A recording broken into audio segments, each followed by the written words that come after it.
Hi guys, for today's video, I'm gonna be showing you how to make an espresso using one of our products, Delonghi ECAM 23.420. So this is an automatic machine and hindi siya kagaya ng manual na kailangan yung i-rinse manually.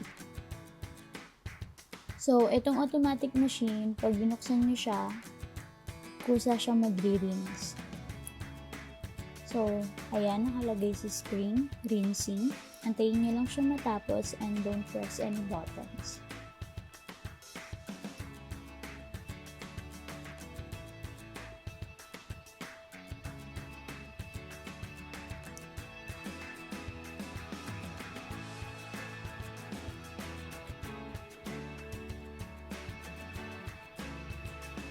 Ayan.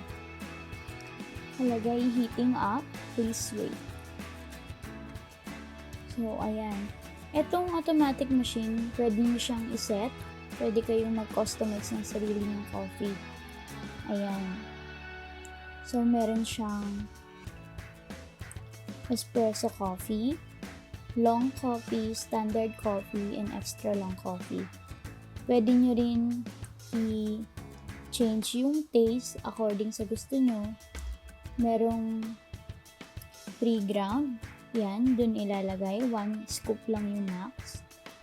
Merong mild taste, standard taste, strong taste, and extra strong taste. And meron ding extra mild taste. So, ayan yung water tank. Meron din siyang indicator kung hanggang saan lang yung water na pwede nyo ilagay.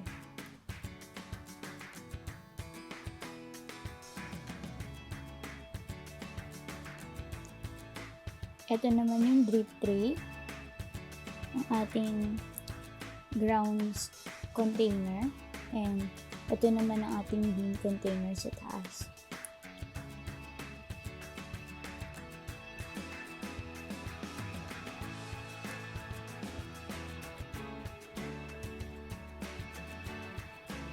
So, pwede na tayong mag-start mag-brew ng ating espresso. 1 shot of espresso glass. So, prefer ko na matapang. So, dun ako sa strong taste and double shot. So, makikita niyo sa screen may nakalagay na 2 espresso coffees. So, habang nag-brew siya or nagpe-prepare yung machine mag-brew, huwag po kayong pipindot ng any buttons kasi mag-i-stop siya.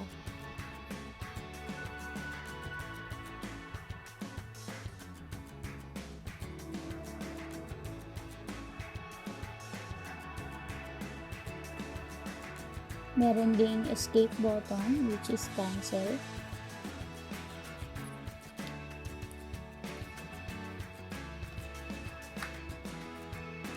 So halimbawa in the middle of brewing, bagong isip nyo na 1 shot lang pala yung gusto nyo, pwede nyo i-press yung escape button or cancel button.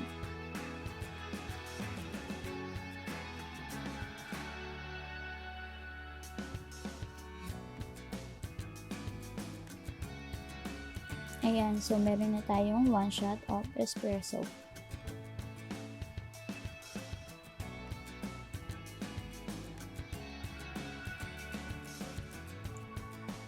Maganda rin yung krema niya, makapal siya. And krema talaga siya, hindi lang siya air or bubbles. Ayan. So, twirl nyo. Kapag nawala yung krema, ibig sabihin air lang yun or bubbles lang.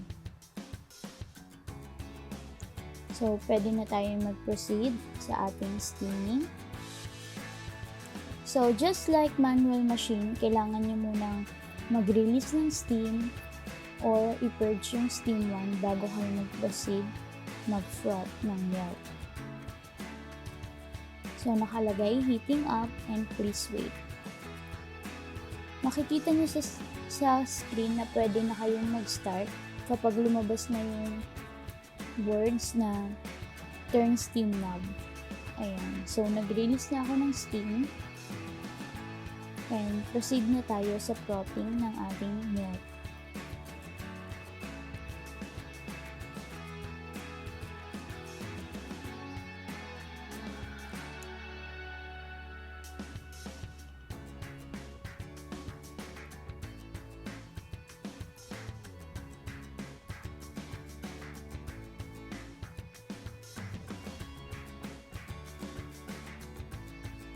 Ang kinagandahan nitong ECAM 23.420 is automatic machine na nga siya, so bean to cup na siya.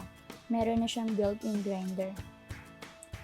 For more details about this product, you may visit our website at www.pepperfinesph.com or facebook.com/pepperfinesph.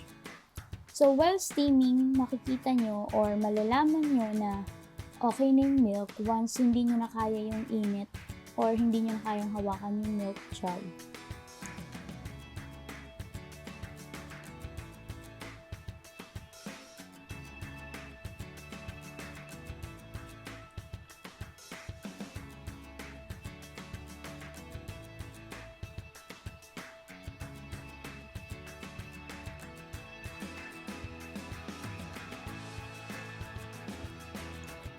Ayan. So, mainit na siya. Ayan. Pwede nyo nang stop yung steaming.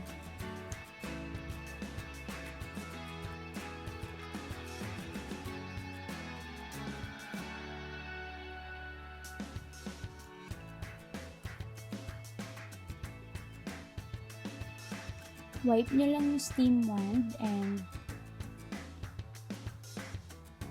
i-purge nyo ulit or mag-release ulit tayo ng steam para lang mawala yung excess ng milk na nakastock sa ating steam wand. So, itong steam wand na to, natatanggal siya, pwede nyo siyang hugasan after nyo gamitin.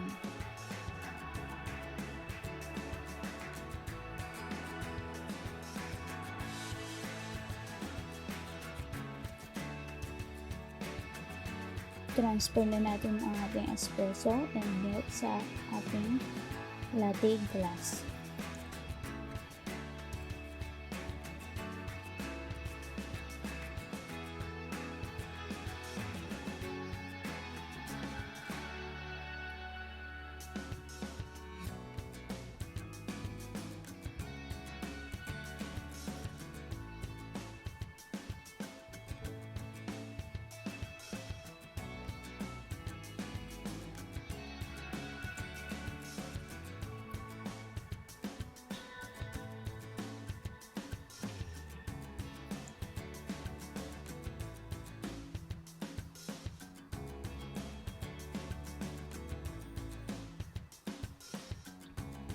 Ayan, meron na tayong cappuccino.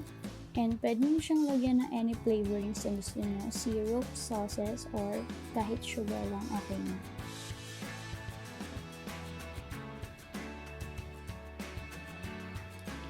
Itong machine din na to is energy saving din siya. So, pag hindi nyo siya ginagamit, may nakalagay na energy saving sa screen. Ayan, so as you can see, prines ko yung rinsing button or escape button. Nag-rinse ulit ng water yung machine.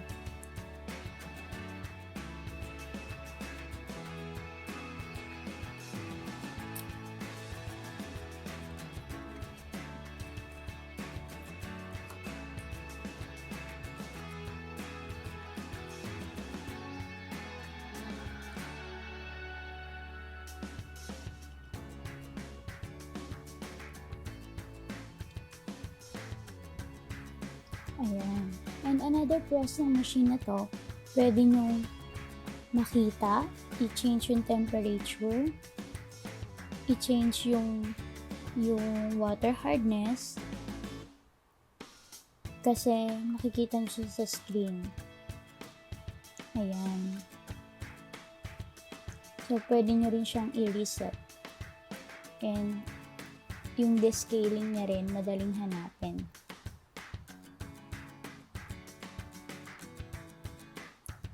So, for more demo videos, you may visit our website at www.pepperfinesph.com or facebook.com/pepperfinesph.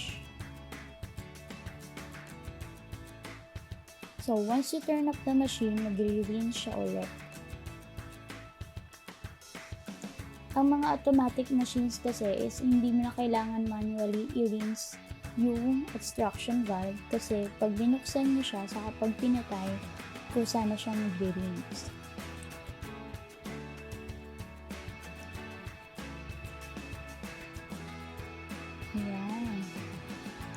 So, there you go. Meron na kayong cappuccino. And ito ang ating